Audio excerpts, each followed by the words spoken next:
Disculpe, ¿venden guitarras? ¿Aquí? ¿En el mundo de las guitarras? Oye, no lo sé. Tú y yo cantándoles a las miches de la casa Miche. No sé, piénsalo.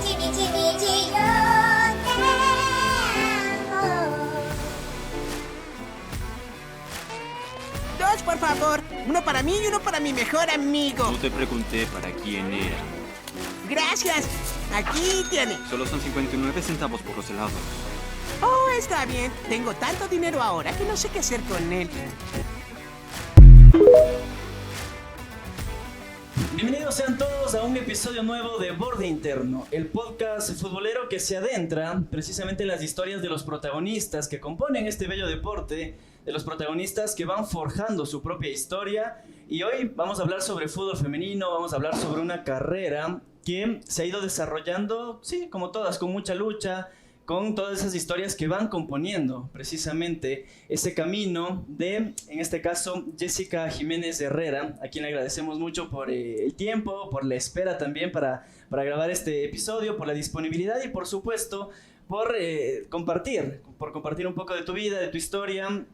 Quisiera preguntarte, arrancamos siempre preguntando, ¿qué se te viene a la cabeza cuando te digo borde interno? Una faceta, un control, un dominio, algo que es vital en el fútbol. Bienvenida, Jessica. ¿Cómo estás? Muchísimas gracias por la invitación. Para mí siempre será un gustazo poder estar aquí. Y bueno, lo primero que se me viene a la cabeza al escuchar borde interno es, no sé, fútbol, o sea, todo lo que abarca, ¿no? El borde interno obviamente es una parte de nuestro pie para quienes jugamos fútbol, pero creo que abarca todo lo que genera el fútbol en sí.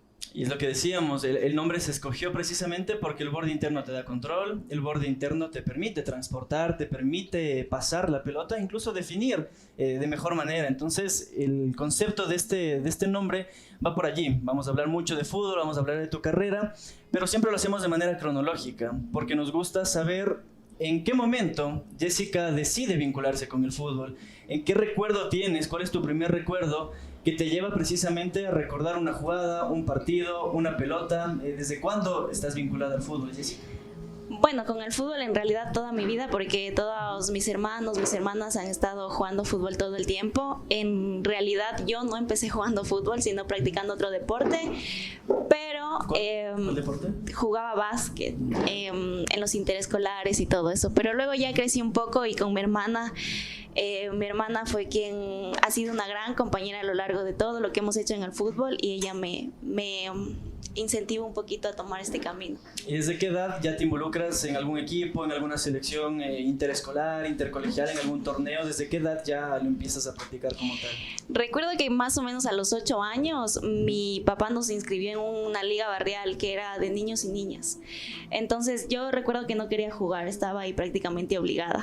Claro. Pero recuerdo que entré y no quise jugar, incluso lloré para que me saquen, me sacaron, no jugué. Desde ahí hasta los 13 años que empecé en la selección de Pichincha jugando los Juegos Nacionales. Entonces ahí empezó toda mi carrera. A raíz de los Juegos Nacionales es donde tengo un contacto con ESPE y empiezo a jugar ya de otra manera, a otro nivel, ¿no? Claro. ¿Y en qué momento? A ver, sabemos que la estructura del fútbol femenino acá en Ecuador todavía está en vías de desarrollo. Todavía no tenemos, por ejemplo, campeonatos de formativas, no tenemos una estructura que complete un proceso formativo para las chicas. Pero, ¿en qué momento tú sentiste el clic para intentar ser profesional? Para poder, no sé si tomar la decisión de vivir de esto, pero sí tomárselo ya de una manera más profesional, para solo dedicarte al fútbol. ¿En qué momento fue?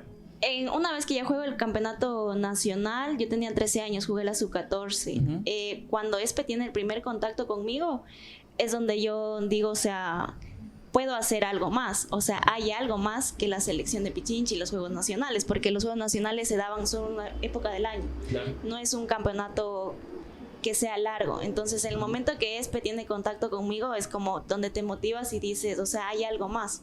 Y es ahí donde tomo la iniciativa y la decisión de dar ese paso. Entonces yo tenía 13 años y entrenaba con chicas de 30 años, claro, desde las más chiquitas hasta las más grandes. O sea, no había un proceso, una división entre edades o niveles o o categorías como es ahora, ¿no? Pero bueno, eso era el fútbol femenino en ese momento. Entonces ahí empecé con el profe Juan Cerón.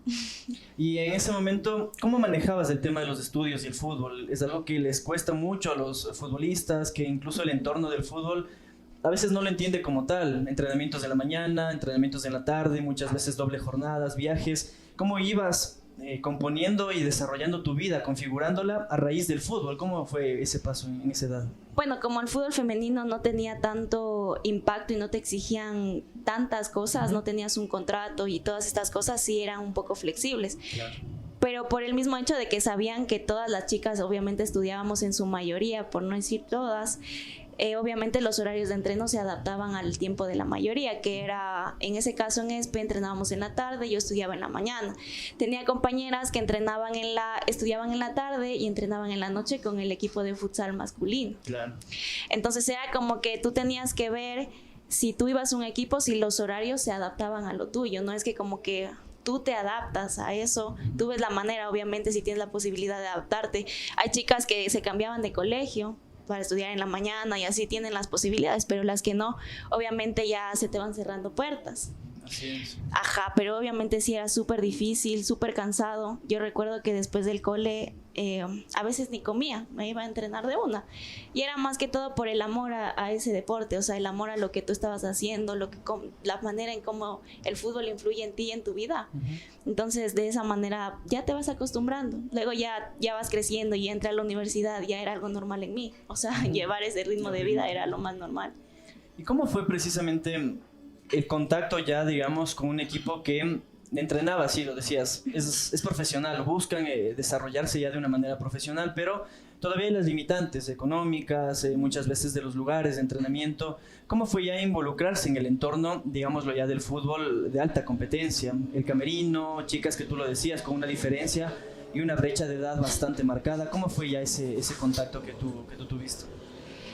Claro, o sea, sí influyó muchísimo en el sentido en que obviamente la diferencia de edad habían comportamientos de chicas obviamente acordes a su edad que eran mucho mayores a mí.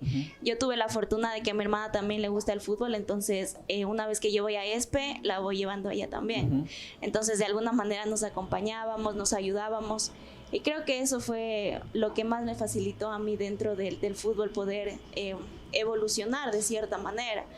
Pero sí era un poco difícil, porque tú sabes que las chicas mayores, imagínate una chica de 30 años con una de 13 años, a veces habían momentos en el partido donde se enojaban y tenían su manera de decirte las cosas, y esas cosas también, de cierta manera uno lo va normalizando, ¿no? Pero luego con el tiempo, de la misma manera que el fútbol va evolucionando, tú también vas viendo cosas que no están bien o que podrían haber sido diferentes. Eso a nivel de, claro, camerino, compañeras, y el contacto ya con directores técnicos, con distintas formas de entrenar a nivel físico, a nivel táctico, ir adaptando ya conocimientos, velocidad de juego, el ritmo. ¿Cómo fue también tu evolución en ese momento?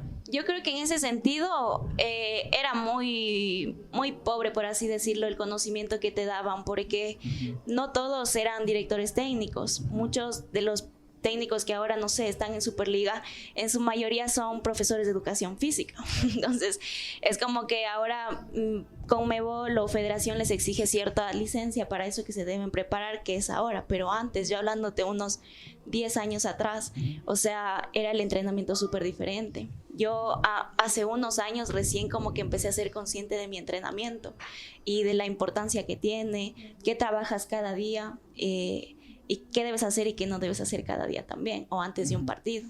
Ahí está un aspecto clave, ¿no? Lo hablábamos en un capítulo anterior con Marco Zapata, preparador físico de algunos equipos a nivel masculino, selección sub-20, y la pregunta con él era, ¿cómo es el futbolista ecuatoriano? Hablemos, no importa de hombre o mujer, pero post partido, post entreno, el cuidado que tú lo decías, necesitas tener no solo en el entrenamiento, sino en las horas de descanso, en lo que comes, en cuánto duermes, en qué haces y qué ritmo de vida llevas fuera de la cancha.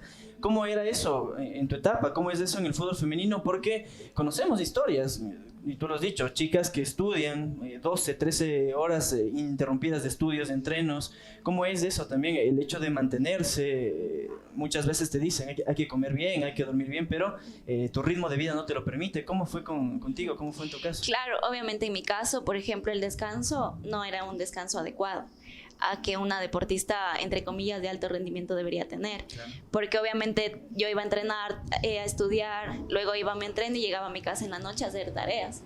Entonces, normalmente dormíamos a las 12, un poco más incluso, y luego madrugar otra vez. Entonces, en ese momento, creo que el hecho de no tener ese conocimiento de la importancia del descanso, de alimentarte bien, de hidratarte, todo lo que conlleva el entrenamiento invisible, el hecho de que tú no seas consciente de eso, como que te retrasa un poquito a tu rendimiento, pero nosotros al no tener ese conocimiento y al no poder tampoco, porque podríamos tenerlo, pero no, nuestro estilo de vida no nos lo permite, es como que obviamente se influye en el rendimiento.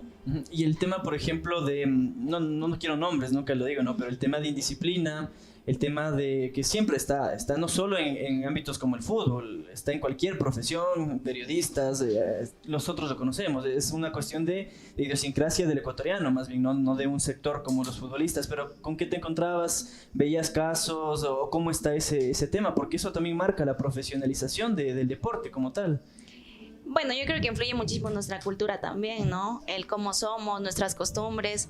En el fútbol femenino también, sí, obviamente habían chicas que les gustaba la joda, por ejemplo. Creo que como cualquier persona todos pasamos por esa etapa en la adolescencia principalmente. En mi caso yo no tenía muchos problemas con eso porque soy muy introvertida. Entonces esa situación de fiestas, no sé, alcohol y todas esas cosas no era mucho de mi agrado. No te voy a decir que nunca lo hice, porque yo sí tuve mi etapa de, claro, de niña loca, pero eso como que no influyó directamente en mi rendimiento. No era como que no influía muchísimo, pero sí tenía compañeras, obviamente. Como a veces entrenaba con el equipo masculino, también ves cosas, escuchas cosas que sí que son un poco ya muy fuera de lo deportivo, pero obviamente que sí influye. Creo que es la ignorancia de las personas también. Sí, aquí agradecemos a Casa Gracias. Miche, Andrea Salgado, que estamos aquí visitando precisamente este bar, restaurante que lo tiene muy bien adecuado. Lo decía Jessica, es un lugar muy acogedor. Siga nomás, tranquila, estamos rompiendo todos los protocolos precisamente en el podcast. Bienvenida también a Borde Interno, Andrea Salgado, muchas gracias por tu apertura siempre, Andre. Continuando cronológicamente, viene ESPE, viene después Deportivo Quito, está América, tú me dirás del orden, y después llegaremos ya a la Chatoleí, pero por el momento el Quito, América, ¿cómo fue ya pasar de equipo a equipo? ¿Cómo fue la adaptación de un lado a otro? ¿Qué torneo jugaste? ¿Cómo estuviste en esos clubes? Claro, después de ESPE, después de 5 años en ESPE, donde prácticamente crecí ahí, tomé la decisión de irme a la América. Ahí jugamos la primera edición de la Superliga. El América, recuerdo que justo en ese año ascendió, entonces tenía la exigencia de tener un equipo femenino. Claro. Hicieron pruebas, ahí nos llamaron algunas chicas y yo decidí dar también un paso al costado para ver cosas nuevas, porque ESPE iba a jugar la Superliga, pero yo veía que se estaban quedando un poquito como que ya en lo monótono, ¿me entiendes? No buscaban innovarse o aplicar o tener otro tipo de entrenamiento, por ejemplo. Entonces, bueno, yo fui allá, justo el América descendió ese año también y el equipo se eliminó totalmente, entonces nosotras nos quedamos sin equipo. Y ahí es donde voy al Deportivo Quito, pero en el América no había tanta la diferencia, ¿sabes? Porque el América tenía una alianza con una academia de fútbol. Sí, de Luis Fernando Saritama en ese momento, ¿no? Entonces eran ellos quienes manejaban el equipo, no eran directamente el América. Era el nombre. Entonces, nada más. Exacto. Entonces, obviamente, el trato, yo considero que era como una academia de fútbol, no como un equipo profesional todavía. A nivel económico, lo has dicho, ¿no? Debut del América en la Superliga Femenina, un equipo que asciende, un equipo que... Y aquí también es otra pregunta que quiero hacerte.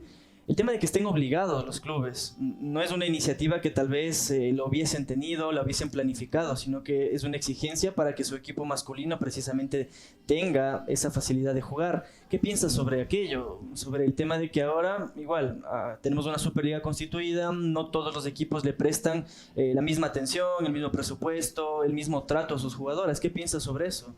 sobre cómo está la estructura de nuestro fútbol. Yo creo que sí debería existir la exigencia porque siendo realistas creo que ningún equipo masculino todavía cree en el invertir sus recursos en un equipo femenino. En ese caso el América obviamente al ascender se vieron obligados a sacar el equipo y hacerlo todo muy rápido.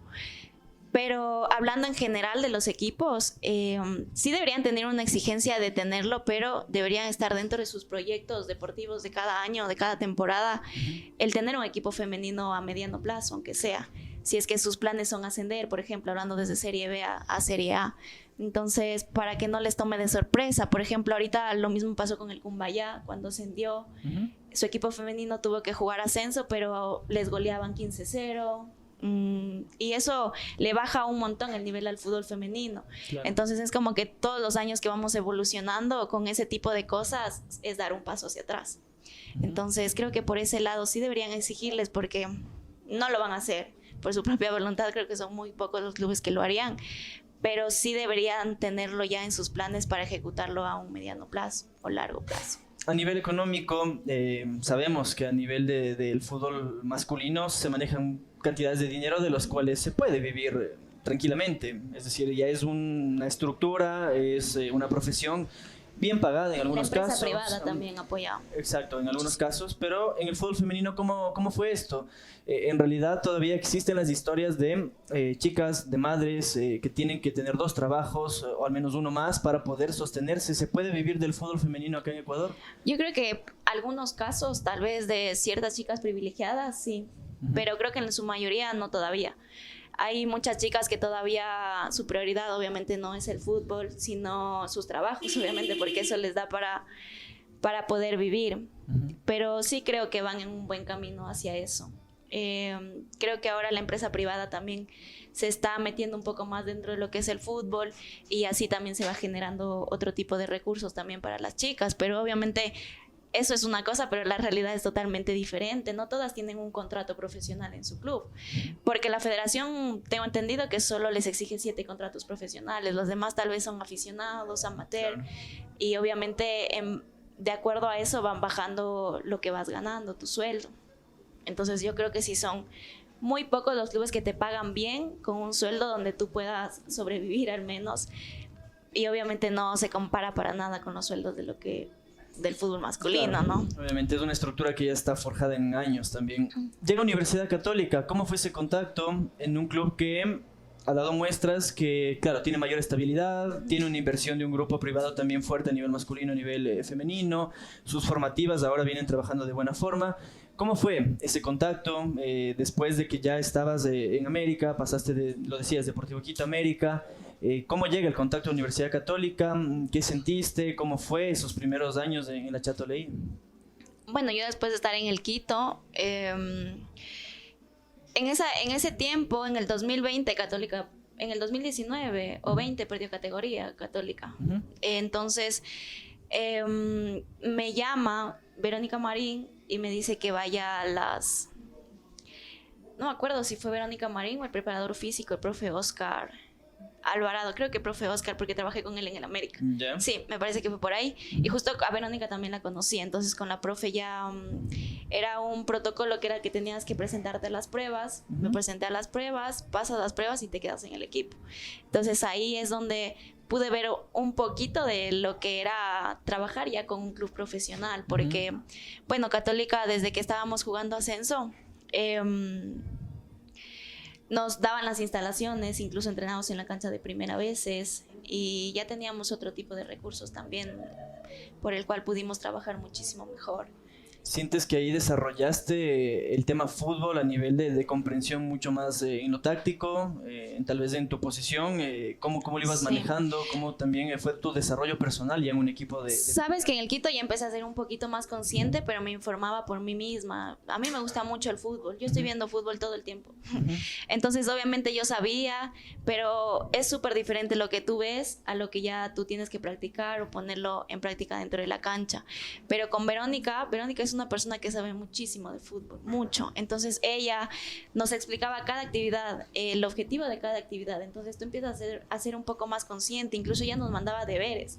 Claro. Ajá, ella nos mandaba deberes a cada chica de acuerdo a su posición, nos enseñaba conceptos y todo eso. Entonces creo que empezó con fomentándonos la parte teórica primero y en base a eso ya empezábamos a hablar fútbol. Exacto. Entonces gracias a ella creo que fue un crecimiento un crecimiento brutal, porque con ella aprendías dentro y fuera. E incluso ella fue quien trajo a mi vida, por ejemplo, el entrenamiento invisible. Y ahí empecé a ser mucho más consciente de mi alimentación, de mi descanso.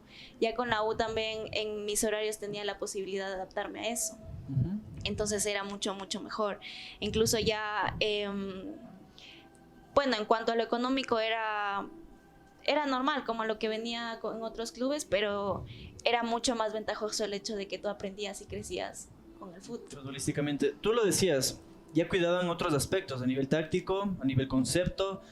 Y hay un tema que es muy importante en el deporte de alto rendimiento y es la salud mental. Es saber manejar situaciones dentro de la cancha, lo que te pasa afuera, lo que te pasa a nivel social. Muchas veces estás expuesta al error constantemente. Llegarán partidos que son televisados, el tema del contacto con los medios, todo eso que es y que compone una personalidad, una salud mental, tener también tu cabeza ordenada. ¿Cómo lo trabajabas? ¿Al interna te ayudaban en Católica? ¿Todavía se trabaja eso en el fútbol femenino o hace falta? Yo creo que sí hace falta, pero en Católica lo trabajábamos, con la profe Vero lo hacíamos de alguna manera. Obviamente no era su área, pero ella de alguna manera trataba de darnos herramientas para eso. En mi caso yo estudio psicología, entonces trataba de informarme muchísimo sobre eso, pero obviamente no es lo mismo, ¿no? Claro. Por ejemplo, yo estudio y no soy consciente de muchísimas cosas. Entonces sí, como que te frenas un poco, pero yo creo que el hecho de que la profe Vero nos incentivaba y nos llenaba de tanta información, que en mi caso yo empezaba a entender muchas otras cosas. Entonces la profe era una persona súper exigente. Antes de la ESPE el profe era demasiado exigente, demasiado, o sea, la disciplina era algo primordial ahí. Creo que eso creó una base muy grande en mí para poder trabajar bien con Vero, porque ella nos exigía muchísimo y creo que mi personalidad y todo lo que he vivido en el fútbol también fomentó a todo eso, a desarrollar ciertas habilidades, como trabajar un poquito con presión, hacer otro tipo de trabajos también, o entender los trabajos, porque a veces hay chicas y chicos en general dentro del fútbol que les cuesta mucho entender, ¿no? Qué actividad vamos a hacer, claro. Y para llevarla a cabo correctamente a veces cuesta sacar un trabajo bien, por ejemplo. Claro. Empezaste a desarrollarte ya en el tema, empezaste a jugar más, tenías más minutos. ¿Qué partido se te viene a la mente ahora? ¿Alguno que hayas destacado? ¿Uno que digas, claro, este lo tengo fresco por tal jugada, por tal marcador? Y a su vez, ¿cuál quisieras olvidarlo, pero que también lo recuerdas? ¿Alguno que digas, en realidad falló esto a nivel mental, a nivel físico, me sucedió algo? Las dos caras, el mejor partido que recuerdes en Católica y tal vez el que digas, de ese quisiera olvidarme un poco. Se me viene a la cabeza un partido que jugábamos de ascenso contra Ciudad de Quito en Cumbayá. Recuerdo que unos días antes del entreno yo jugaba lateral izquierda. Entonces siempre tiendo a ir hacia adentro, a hacer muchas diagonales, y eso era mi lado fuerte. A mí me encantaba, yo me sentía muy segura haciéndolo. Y recuerdo que en un entreno la profe Vero me llamó la atención y me dijo que no, que solo por dentro me llamó la atención. Ahí medio me enojé y dije, ay, ni más. Me enojé. Claro. Pero luego justamente ese fin de semana hice gol así. Corté hacia adentro y pateé y fue gol. Entonces creo que me quedo con ese por todo lo que significó, porque tú como futbolista muchas veces los profes te dan herramientas, pero dentro del campo tú tienes que saber cuándo y en qué momento hacerlas. Y yo me acuerdo que tenía el balón en la línea, quería cortar hacia adentro y decía no, porque la profe me reclamó y dije no, y luego dije no, lo voy a hacer y lo hice y gol. Entonces, ¿manejas ambos perfiles entonces? Más o menos, más soy derecha, pero sí, pero jugabas como lateral izquierda. Siempre jugué con perfil cambiado. ¿Tirabas centros con la izquierda o por eso mismo tendías a enganchar hacia el centro? Enganchaba mucho. Sí daba pases con la izquierda. Utilizo bastante la izquierda, pero sí... O sea, mi fuerte era enganchar, centrar, claro, o enganchar, patear o jugar hacia atrás. Entonces, creo que del lado bueno era ese. Me quedé con ese aprendizaje de oírme a mí misma, ¿sabes? De seguir mi intuición de lo que uno tiene que hacer, y eso no solo en el fútbol, sino en la vida, de escucharnos a nosotros mismos.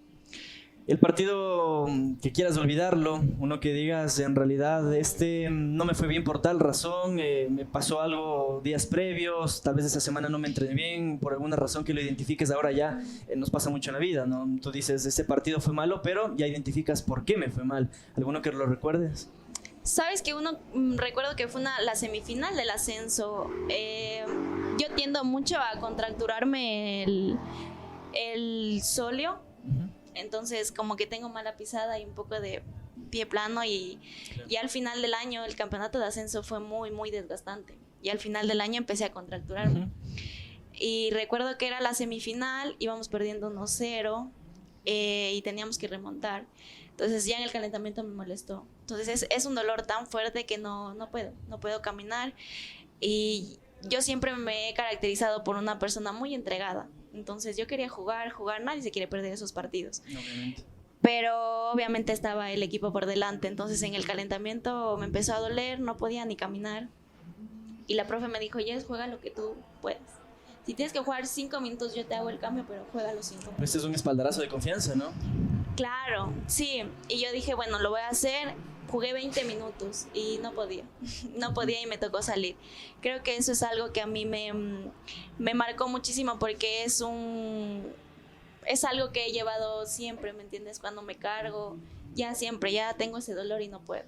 Entonces, en ese momento también no teníamos los recursos necesarios también para hacerme unas plantillas, por ejemplo. Claro.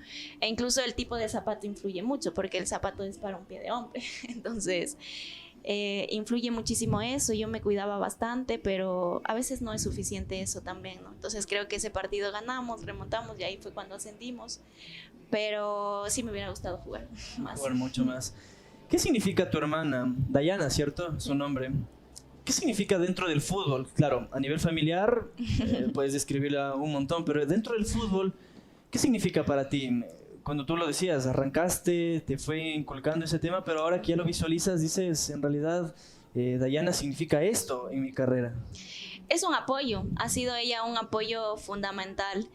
Y sabes que es algo irónico porque fuera del campo somos muy cercanas, pero no compartimos muchas cosas. Tenemos gustos muy, muy diferentes. Como te digo, yo soy muy introvertida y ella, por el contrario, es muy extrovertida. Es lo contrario a mí. Entonces, por fuera, no es que estamos muy así pegadas, pero dentro de la cancha ella siempre fue un apoyo. En realidad, yo siempre la admiraba un montón porque ella tiene una garra y una entrega que contagia a todas. Entonces, ella es una persona que llega a algún lugar y siempre es la luz. Llega a un lado y es así lleno deportivo y ha inspirado a muchas chicas, a mí y creo que en este último año que jugué ella fue un apoyo súper importante para mí, para yo poder sacarlo adelante. Sí. ¿Qué pasa cronológicamente ya con la finalización de Católica? Fue reciente, sabemos que está sin jugar un tiempo, contemos esa parte, ¿no? Y es lo que decimos, la vida como la carrera futbolística muchas veces es de vaivenes, es de altos, de bajos. ¿Qué pasó? ¿Qué sucede con tu situación contractual? ¿Es normal, consideras, que de un momento a otro dejes de jugar? Porque tal vez eso en el fútbol masculino pasa, claro, pero con menos índice de frecuencia, porque los muchachos encuentran la facilidad con sus representantes de ir a otros equipos. Pero ¿qué pasa en el fútbol femenino? Bueno, en realidad yo tuve opciones para jugar. Mi decisión fue no jugar porque venía de un año muy cargado mentalmente en Católica, entonces no fue el año como esperaba y sí me costó mucho. Creo que ya empieza Católica a querer dar un paso más en cuanto a su nivel y obviamente te piden otro tipo de cosas, te exigen un poco más, que yo en ese momento no estaba apta mentalmente para darlas. Entonces decidí dar un paso al costado y bueno, también me di cuenta que era un momento de cerrar ya un ciclo, que ya no podía aportar mucho al fútbol femenino desde ahí, sino ahora me estoy preparando mucho para aportar desde otra parte y trabajar todo eso que nos falta, ¿no? Como un psicólogo deportivo y trabajar todas esas cosas que en algún momento no pudieron trabajar conmigo.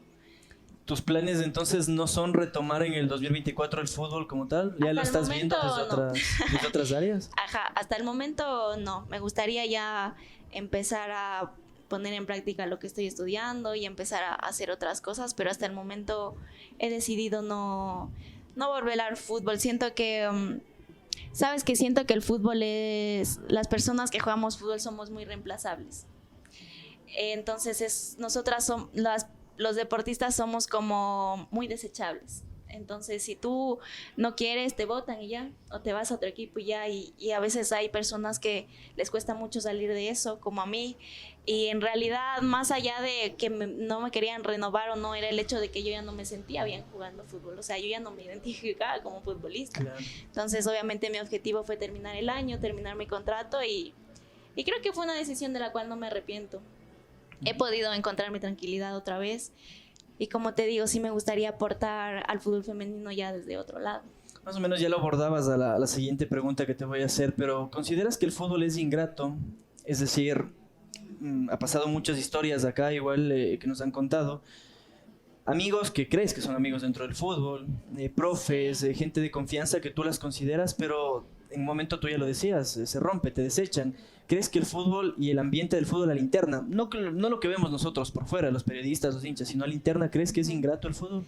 Sí, yo creo que las personas que ahora practican un deporte de alto rendimiento es porque tienen una capacidad mental brutal y porque no es muy fácil mantenerse dentro de ese alto rendimiento, porque te exigen mucho, tus capacidades mentales están muy vulnerables ahí. Entonces, si tú no te entrenas o no tienes un buen autocontrol, influye muchísimo dentro de lo que tú vas a hacer en la cancha, ¿no? Ahora estoy muy cerca de una persona que practica todo el tiempo fútbol de alto rendimiento y yo puedo ver de cerca y digo, no, o sea, está heavy aguantar esas cosas, ¿sabes?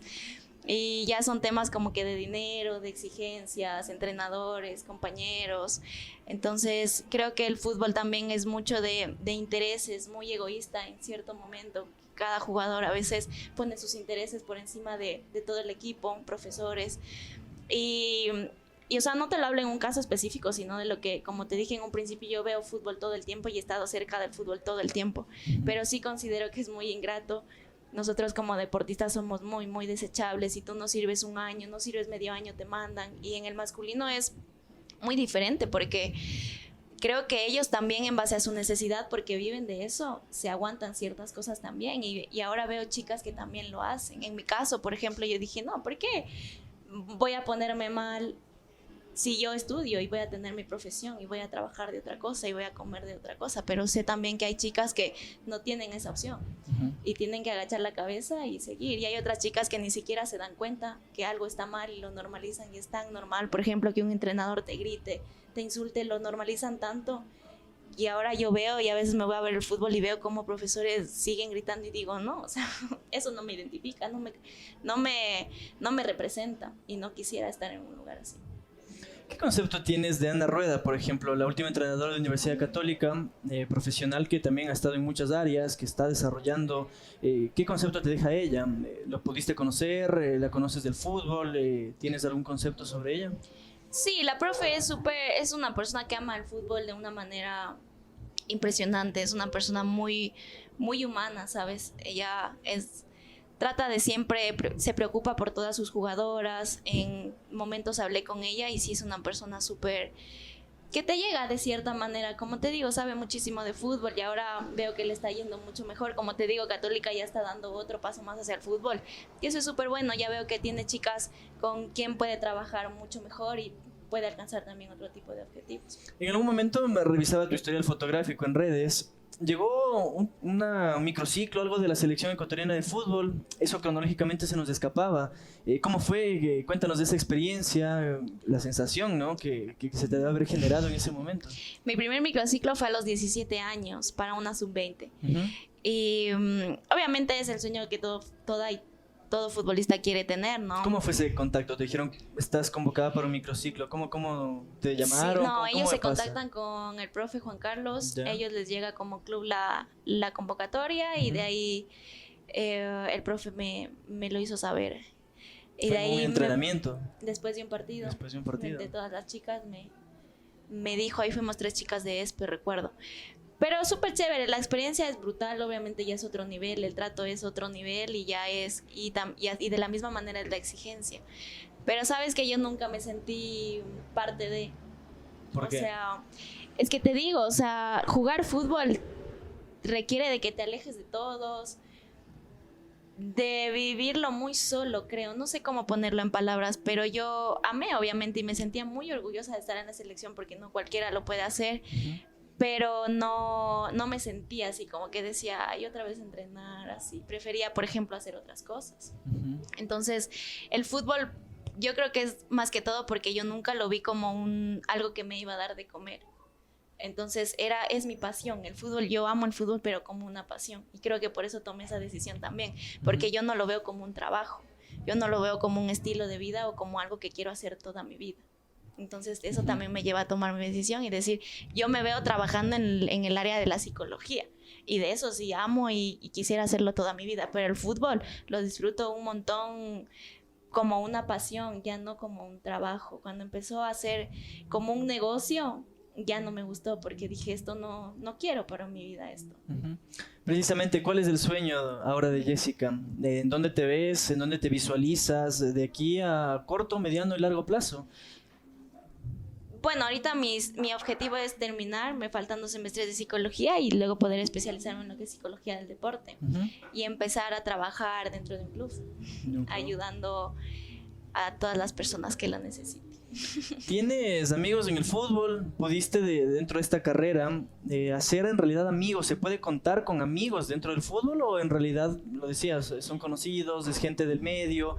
Porque a ver, vamos a ser muy sinceros, todos los aspectos de la vida, en cualquier trabajo y más en el ámbito del fútbol, que es muy cerrado a veces, es una burbuja, cuesta entrar a trabajar en un equipo, cuesta meterse en un cuerpo técnico, no se diga como jugadoras, que a veces son pocas las privilegiadas. ¿Tienes amigos? ¿Tienes contactos? ¿Crees que será muy complicado volver al fútbol desde tu área, en este caso la psicología? Tengo conocidos, puedo decir, ¿sabes? Que es algo que aprendí recién, que nosotros no tenemos muchos amigos conocidos y dentro del fútbol es así, porque te digo, hay de por medio muchos intereses. Pero sí creo que mi carrera dentro de todo lo que hice me dejó grandes personas, grandes enseñanzas y sé que si yo les pediría la mano de alguna manera me abrirían alguna puerta. Pero me gustaría hacerlo, o sea, en base a lo que pueda hacer, basándome en todo lo que he podido estudiar, en lo que me he podido preparar. Pero creería que sí, la verdad el fútbol te abre muchísimas puertas a diferentes áreas. Y en este caso de la psicología, obviamente mi intención sería poder ir a un club, pero por mis propios méritos, o tal vez por lo que en algún momento pude llegar a ser. Chévere. Vamos a ir finalizando ya por el tema de tiempo y quisiera que le entregues tal vez un consejo a esas chicas que ahora empiezan a ver al fútbol femenino de a poco. Son pasos pequeños, pero ya como una mejor estructura acá de Superliga. Hay ligas de desarrollo de Conmebol, hay torneos que se están generando, hay el ascenso, cada vez más de escuelas de fútbol. Si tú pudieses aconsejarle a una chica, a una Jessica de 13, 14 años, que empezaba a involucrarse en el fútbol de alto rendimiento, en el fútbol profesional, ¿qué le dirías? Bueno, primero que cualquier sueño que cualquier persona pueda tener con trabajo, con mucho esfuerzo y con muchísima entrega, lo puedes alcanzar, independientemente a lo que sea que te dediques. Pero lo que sí me gustaría decir es que no normalicen situaciones que dentro del fútbol pensamos que están bien. Nosotras como mujeres debemos trabajar todas juntas por el fútbol femenino, por ganar ese espacio que realmente el fútbol femenino se merece ahora. Y creo que sería eso, ¿no? Trabajar juntas, luchar juntas y no normalizar situaciones como estoy en un club, pero no me pagan lo suficiente, pero porque estoy representando a este club. O sea, como que no nos conformemos con solo eso, sino con que realmente valoren y le pongan un valor cuantitativo también a nuestro trabajo y a nuestra entrega, porque al final hacemos doble esfuerzo, ¿sabes? Haciendo comparación con el fútbol masculino, ellos se dedican toda su vida a eso. Ellos van, entrenan, se van a su casa, hacen sus cosas. Nosotras tenemos que hacer el doble, tenemos que estudiar, tenemos que trabajar y pese a eso no lo valoran y no lo valoran en cuanto a sueldos tampoco. Entonces creo que eso, luchemos juntas por no normalizar ciertas situaciones y por que el fútbol progrese y crezca, y de la misma manera trabajar también y ser profesionales, ¿no? Porque a veces creemos que porque estamos en un club lo podemos somos profesionales y ya, pero en realidad el profesionalismo se basa en lo que hacemos, en nuestro entrenamiento invisible, en cómo hablamos, incluso ahora cómo manejamos nuestras redes. Claro. Entonces, en cómo vendemos nuestra imagen también como futbolistas.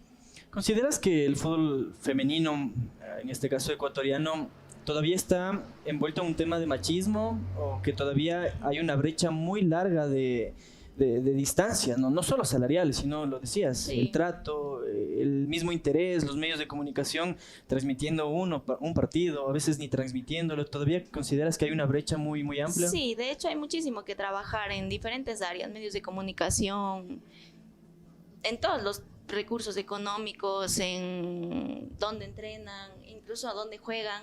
Son pocos los equipos que juegan en un estadio. Claro. Entonces creo que es muchísimo, pero todo, o sea, empieza en nosotras mismas, de cómo nosotras queremos mostrar nuestro trabajo a los demás y vender eso. Entonces creo que está en nosotras también, en juntarnos y tratar de valorarnos nosotras mismas, nuestro trabajo, para que los demás desde afuera lo puedan ver y quieran aportar un poco más. Jessica, quiero agradecerte por pasar acá por Borde Interno, por controlar, por transportar, por definir la situación y también por contarnos cómo es. Muchas veces lo hemos dicho acá, uno de los objetivos del podcast es ir descubriendo esas historias que están detrás, porque nos quedamos con la jugada, nos quedamos con el gol, nos quedamos con el campeonato, sin conocer en realidad el proceso que vive cada individuo, cada protagonista y cuál es la historia que la está forjando. Entonces, te quiero agradecer mucho por esa apertura, por el tiempo, obviamente, y esperamos que en otro capítulo podamos ya abordarlo en el tema de la psicología. Te deseamos de éxitos todo el equipo de acá de Borde Interno, de Tu Voz DC Producciones, para que en algún momento en realidad puedas cristalizar tu sueño y puedas empezar. Siento que tu afán también es profesionalizar un poco más de esto. Lo decías, la salud mental, el tema de la psicología, trabajarlo, hace falta todavía una estructura a nivel de cuerpos técnicos, a nivel de la federación y cómo se trabaja. Te deseamos de éxitos y en realidad que puedas seguir avanzando en esto, que me sorprendió, la verdad, y será parte de lo que quede como titular, ¿no? El hecho de ya dejar el fútbol como tal, como ya no te ves como jugadora, pero sí desde otra área. Entonces, éxitos en esa lucha, en ese camino, en ese proceso. A ti, muchísimas gracias por dar voz a lo que es el fútbol femenino ahora y bueno, yo siempre muy, muy feliz de estar aquí. Gracias a ti. Gracias a Jessica Jiménez Herrera, por supuesto gracias a la Casa Miche, a Andrea Salgado por abrir las puertas de este episodio de tu Voz DC, claro, la producción de Tu Voz DC y por supuesto de un capítulo más del podcast del Borde Interno, ¿no? Tu Borde Interno, que decíamos, controlas, empiezas a analizar, empiezas a transportar y a pensar una vez más. Dos tiempos a veces para el fútbol es lo mejor que pueda pasar. Así que nos veremos en otro capítulo la próxima semana. Le agradecemos a todo el equipo de producción y por supuesto a la invitada Jessica nuevamente por pasar acá por Borde Interno.